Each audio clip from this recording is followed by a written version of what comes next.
tutabaki pamoja, ODM itabaki united, ODM itakuwa pamoja, kama viongozi wake wote watakuwa pamoja, na ODM itatengeneza nafasi ya kujiandaa katika uchaguzi ya 2027.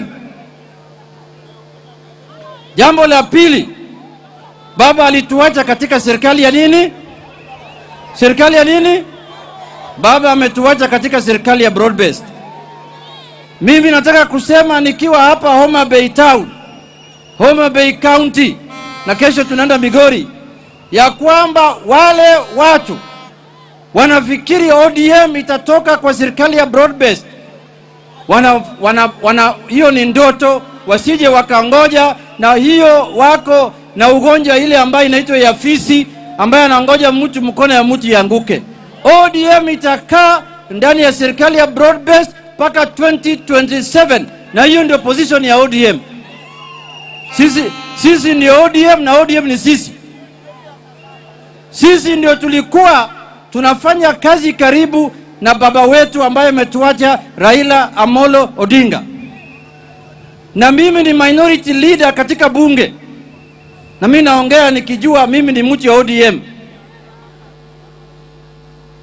Hatuwezi kufanya tena mchezo ya kupata na potea, karata ya pota na potea.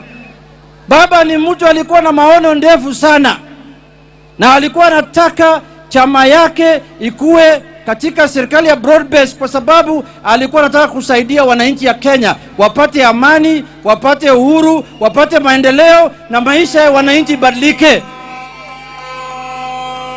Sasa wewe, wengine wanatusomea hapa, wanatuambia ati ODM haifai kuwa kwa serikali, ODM inafai kuwa opposition. Si wewe ufanye kazi hiyo?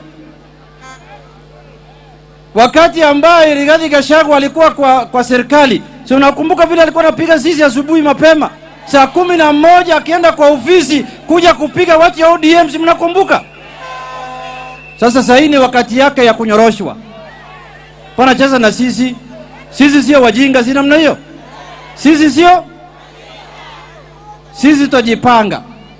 ODM in 2027 will form the government of Kenya, ama itakuwa part and parcel of the formation of the next government. Hakuna wakati ODM itakuwa opposition tena. Wangapi wanaunga mimi kwa hiyo mkono? Nione kwa mkono. Ya mwisho, Homa Bay oye! Ya mwisho, nataka kusema tena nikiwa hapa Homa Bay, ya kwamba chama cha ODM ni chama cha kitaifa. Ni chama ya ODM ndio inatawala Mombasa County. Chama ya ODM ndio inatawala Kilifi County. Chama ya ODM ndio inatawala Tana River County. Chama ya ODM ndio inatawala Turkana County. Chama ya ODM ndio inatawala Wajir County huko Northeastern.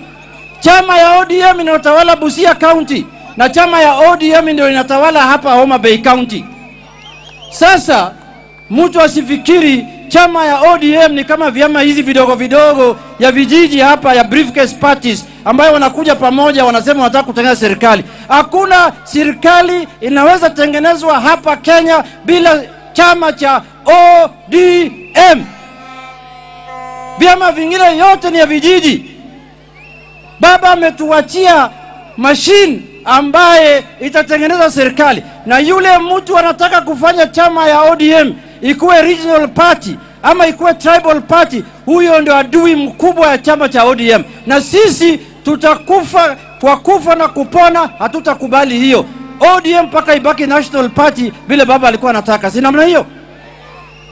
Ya mwisho namaliza kwa kusema Gladys Wanga, chair lady wa chama changu cha ODM, mama wa nguvu, mama ambaye ameongoza sisi, mama ambaye tutasimama na yeye kwa haki, kwa mali na kwa njia yoyote, kwa sababu Gladys Wanga ameonyesha ODM, chama ya ODM, ya kwamba uongozi wa mama ni uongozi bora hata kushinda ya wanaume. Kuna wanaume wengine wako na suruali lakini hawana makende, wanaongea tu. wanaongea tu. Gladys Wanga ameonyesha